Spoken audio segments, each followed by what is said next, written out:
খবর। মন্ত্রী ধরলি নামাজ পড়লি নামাজ সারা জীবন ভর নামাজ হইল না রে তো। মন খারাপ হবে, হুজুর পড়লাম নামাজ ধরলাম নামাজ হইল না কেন?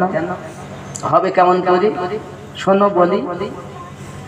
এ নামাজের ভিতরে তোমায় মশাই কামড় দিলে, নামাজের ভিতরে তোমায় মশাই কামড় দিলে, মশা তুমি আগে মারো রুকু সাজদা ফেলে নামাজ হইল না রে তো। আছে না আছে না? আলহামদুলিল্লাহি রাব্বিল আলামিন আর রহমানির রহিম মালিকি ইয়াউমিদ্দিন ইয়াকা না'বুদু ওয়া ইয়াকা নাস্তাঈন ইহদিনাস সিরাতাল মুস্তাকিম। এরকম করে না করে না? এ নামাজের ভিতরে তোমায় মশাই কামড় দিলে, মশা তুমি আগে মারো রুকু সাজদা ফেলে নামাজ হইল না রে তোর। নামাজের নিলি না খবর, মন্ত্রী ধরলি নামাজ পড়লি নামাজ সারা জীবন ভর নামাজ হইল না রে তোর। নামাজের নিলি না খবর। ঠিক কিনা বল? নামাজের অবস্থা এইরকম নামাজ হয়।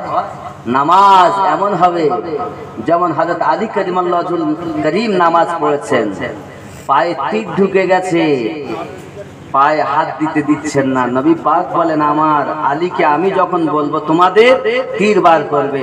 তা আলী নামাজ পড়তেছেন, আমার নবী বলেন আলী নামাজ পড়ে সেজদায় গেছে তীর বার করো। সেজদায় গেছে, পা থেকে তীর বার করার পরও খবর নাই যা তিনি নবী সাহাবী।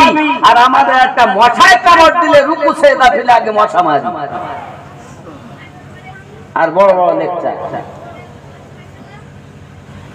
সেই নামাজ আপনি কিভাবে পড়বেন?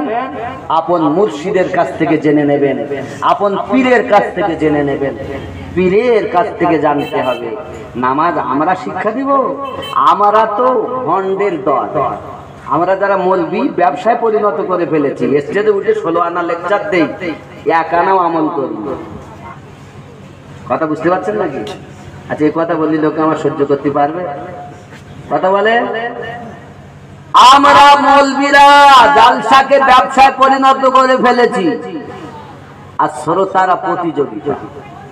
আপনাদেরকে ক্ষতি করেছে আমরা বেশি, আপনারা না, আপনারা দোষী নয়। আমরা আপনাদেরকে ওলি আল্লাহর প্রেম দিতে পারিনি, আমরা আপনাদেরকে রাসূলুল্লাহর প্রেম শিক্ষা দিতে পারিনি, আমরা আপনাদেরকে নামাজ তো দিয়েছি, রোজা তো দিয়েছি, মা বাপের সম্মান শিক্ষা দিতে পারিনি। কিভাবে মায়ের